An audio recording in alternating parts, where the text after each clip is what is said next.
ఆంధ్రప్రదేశ్కి కాబోయే ముఖ్యమంత్రి వైకాపా అధినేత వైఎస్ జగన్మోహన్ రెడ్డి అంటూ ఇటీవల సోషల్ మీడియాలో ఒక నేమ్ ప్లేట్ దర్శనమిచ్చిన సంగతి తెలిసిందే. ఈ నేమ్ ప్లేట్ సోషల్ మీడియాలో వైరల్ అయింది. ఈ వ్యవహారం సీఎం చంద్రబాబు దాకా వెళ్ళి ఆయన స్పందించారు. రీసెంట్గా తిరుపతిలో పుట్టినరోజు వేడుకలు జరుపుకున్న ఆయన అనంతరం కార్యక్రమంలో మాట్లాడుతూ వైకాపా గెలుస్తుందని తన వాట్సాప్కి ఒక నేమ్ బోర్డు రావడం చూశానని, అయితే ఇది షాకింగ్గా ఉందని, అది జగన్మోహన్ రెడ్డి రాయించుకుని ఉంటాడని ఆయన వేసిన జోకులు షాక్గా మారాయి.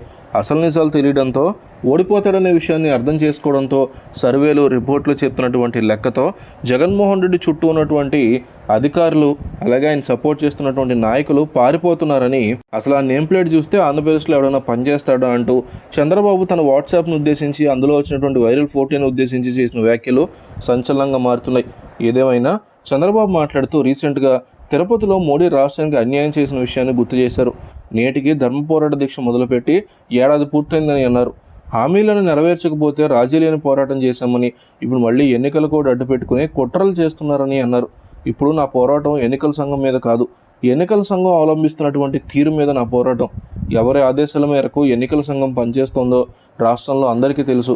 వైకాపా నేతల ఫిర్యాదులు ఈసీకి ఆదేశాలుగా మారుతున్నట్టున్నాయి. దేశంలో ఎక్కడా ఎవరికి లేని ఆంక్షలు ఏపీలో ఉంటున్నాయి అని చంద్రబాబు ధ్వజమెత్తారు.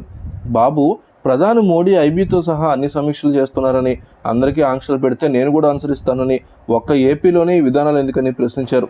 అధికారులని మోడీ కోసం పనిచేయదని కోరుతున్నారని, ప్రజాస్వామ్యం కోసం ప్రజల కోసం పనిచేయాలని కోరుతున్నారని ఆయన అన్నారు.